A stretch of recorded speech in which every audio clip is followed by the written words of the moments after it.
Good afternoon. My name is Paola Di Maio. Thank you for allowing me to present Just Enough Ontology despite my non-physical presence remotely. So in this very short video, I go through a minimal set of slides which provide an overview of the rationale and what Just Enough Ontology is. If you relate to the slides 2, background and assumptions.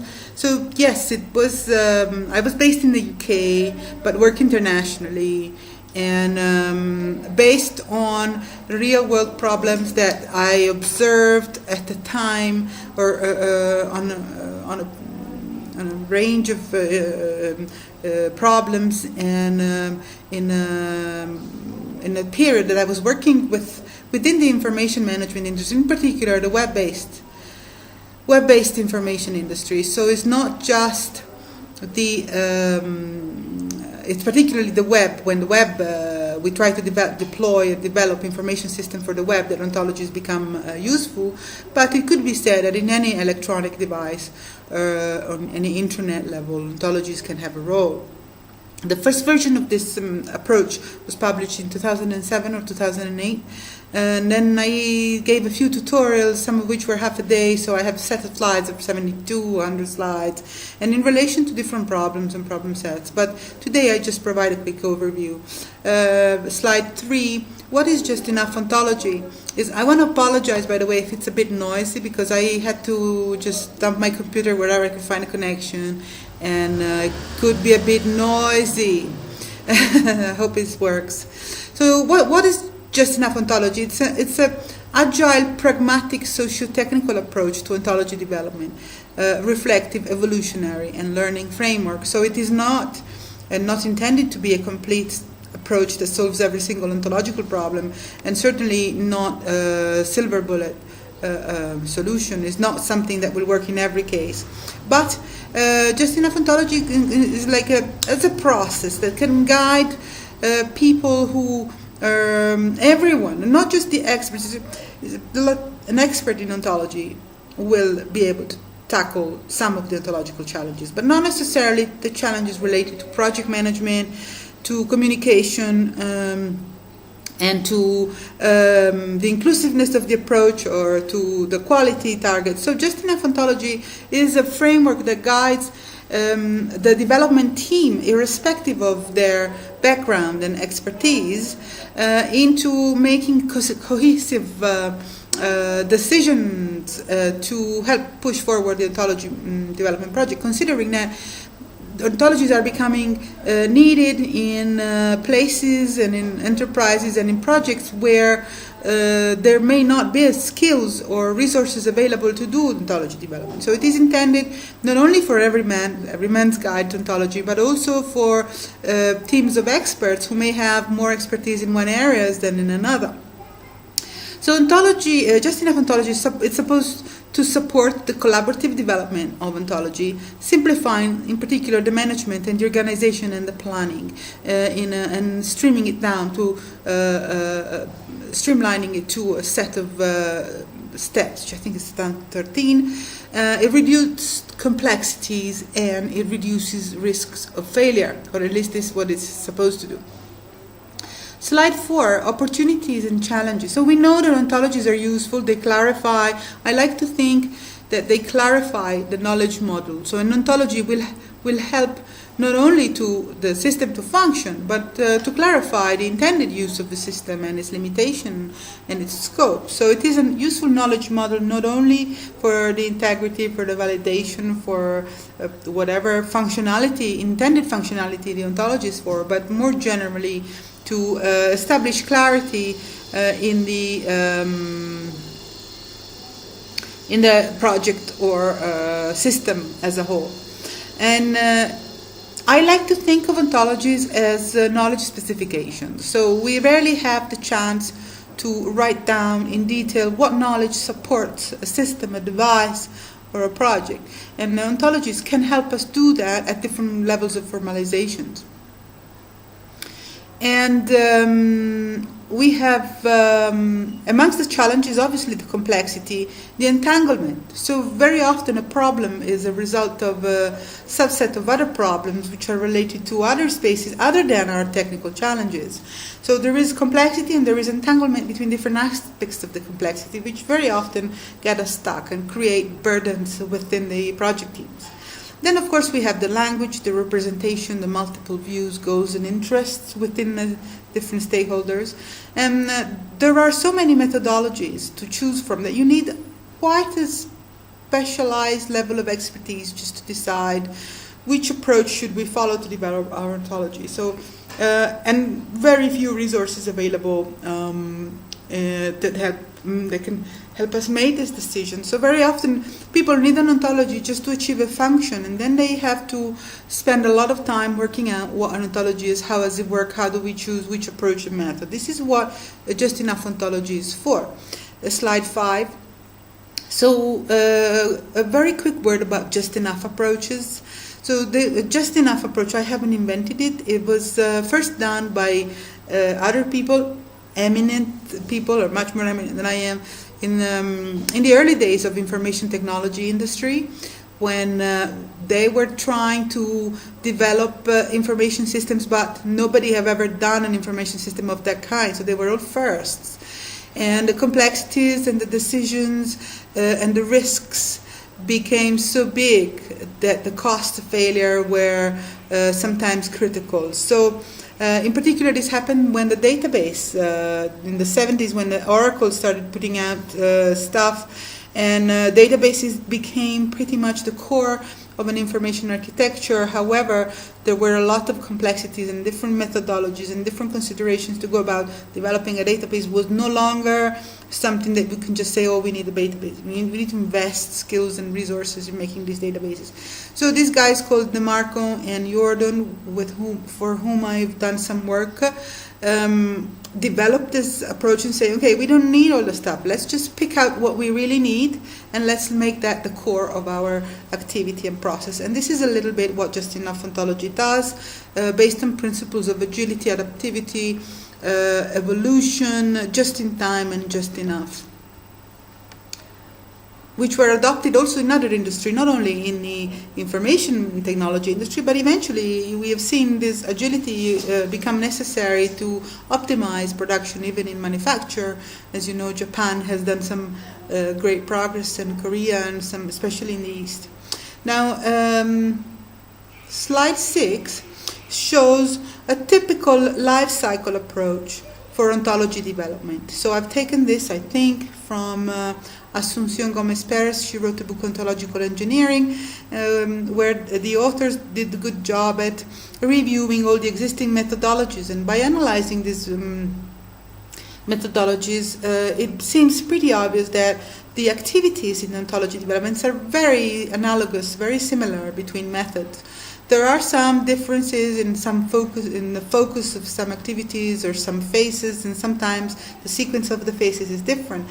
So in slide 7, Just Enough Ontology development, what it does, it captures the common denominator of most methodology. It makes the activities agile and iterative, simplifies the process by providing a schema or a set of steps, a process, keeps all the options open, so it's not prescriptive, and it's designed to capture emergence. So some things will change throughout the process, and very often structured approaches are too structured to capture the changes. And Just Enough Ontology aims to enable people who use this process and this method to adapt. And the principles are structuring, abstraction, and the use of diagram. These are other principles that we use. Slide 8. So the main contribution that this approach proposes are a strong emphasis on stakeholder analysis and participation and collaboration. So in all the methods that I have revised, mostly using Asun's book, but also other literature, it became clear that methods tend to prescribe what to do, but they don't really say who should do these steps in development. And eventually, like in most software engineering or sometimes systems engineering, it's the geeks or the technical guys who take, okay, I'll do it, and they end up making a lot of decisions which are not particularly sound or not necessarily sound. And so it is unless we identify the stakeholders and bring them into the development process, this will continue to be a problem. So this is what first thing that Just Enough Ontology does. And second, we emphasize implementation independence. That means we're going to discuss that in a minute. So next slide 9. I just strengthened the case for stakeholders. You will have noticed that broader participation in decisions. I think others, maybe even in this workshop, call this collaborative ontology development. So basically, it is becoming increasingly understood, increasingly accepted that we cannot put one guy in charge or a small team of guys in charge, because there will be expectations from other stakeholders which will not be met. So the way to success in any project is to identify the stakeholders and involve them early in the process. Next slide. Bit more emphasis on this implementation independent things. It is a well understood concept in engineering, and it constitutes one of the core features of systems architecture. So in the early days of computing, you may have heard it from Childs, from Cod, Date, in the relational model. It is called data independence. So decoupling, right? And in model-driven architecture is called platform independence. And in ontology, Tom Gruber made this point very clear in his principles of ontologies. And he called it minimal encoding bias. It means let's not implement or encode too early. Let's wait until the need drives the encoding. But we can do quite a lot of architecting and engineering before the implementation. So the key message here is the separation between ontology design and implementation. So finally, on slide 11, we see the 13 steps of Just Enough Ontology. Now note that 13 is not just a lucky number, but a relatively indicative number. So any stage, the practitioner who adopts this process can if they find useful, stick a step more in there, or maybe skip a step. But these were the steps that I have identified as being crucial and necessary to achieve some integrity and soundness of the development process, to minimize risks of failure and time loss, and optimize the resource uses. So the 13 steps, very quickly, as my time is running out, identify stakeholders and outline stakeholder profile. Again, something which I have not seen done much in existing methodology when I reviewed them a few years ago, and yet a very important step, so not to be overlooked. And second, equally important, is defining the purpose of the ontology. So depending on what we need this ontology for, we may need to address certain issues more than others. And the only people who can make that decision is, in fact, the stakeholders. So the stakeholders need to be identified so that they can, they can co-develop the goals and the purpose of the ontology. So what do we need? What does the ontology need to do? And this is the only way that I know of that at the end of the project we can say, well, all the requirements were identified and analyzed, all the relevant ones, obviously. At some point, the stakeholder community may decide that they may need to drop some, but that is, again, a decision that only the stakeholders as a whole can make. Outline requirements. This is a standard development process, life cycle thing. Identify and survey existing knowledge sources. So obviously, it is important to check whether some ontology may already exist in the public domain that does what we require, and if not, to what extent is it worth starting from scratch, or do we need to reuse the existing ontology? And these are important decisions which we cannot delay to later in the project. They need to be made up front. And And they will strengthen the case for a new artifact to be developed or a new set of artifacts. So it is important that these are identified early. And scoping the ontologies. So in step number 5, you will see defining the boundaries, level of granularity, etc. And now this is standard ontological work. But before we can actually sit down to work on the artifacts, it is important that some of the issues is scope needs to be agreed upon. Otherwise, there could be a lot of arguing or a lot of misalignment of activities among the developers, or even errors or time and resource loss. So number 6, devise and implement quality assurance plan. This is another little thing that Just Enough Ontology recommends. It say don't wait until the end of your project to just after you test it, you say, oh, it's no good. Then typically we spend 70% of our resources just to fix the bugs. This is a figure I got from our software engineering textbooks. If we have a quality assurance plan at the beginning or early in the project, whereby we decide what do we consider satisfactory quality for this ontology, what quality criteria should be met, these help to guide the actual development process, and they're not and will prevent a lot of resources having to be wasted just fixing the bugs later or correcting the errors. 7, define the field of competence and identify the knowledge boundaries. This is standard ontological competencies which you are surely very familiar with. And then importantly, match this field of competence with the knowledge sources. So make sure that whatever is it that we are trying to achieve in terms of the knowledge domain that we are targeting with the ontology needs to be related to the knowledge sources that we identified in step 4. And 8, only here at step number 8, we start working on the artifacts proper. So your vocabulary, your concept, your entities, your classes, relations, axioms, refine and map vocabularies to artifacts. So all this is where the real ontology development or the ontology engineering work starts. And it's going to be much smoother to do it now that we have these other steps, preliminary step taken before. 9, and only at the step 9, we transfer these concepts to ontology language representation. So it is only now that the implementation starts becoming possible in a sound way. So select the knowledge representation formalism and annotations depending on the requirements, scope, and goal.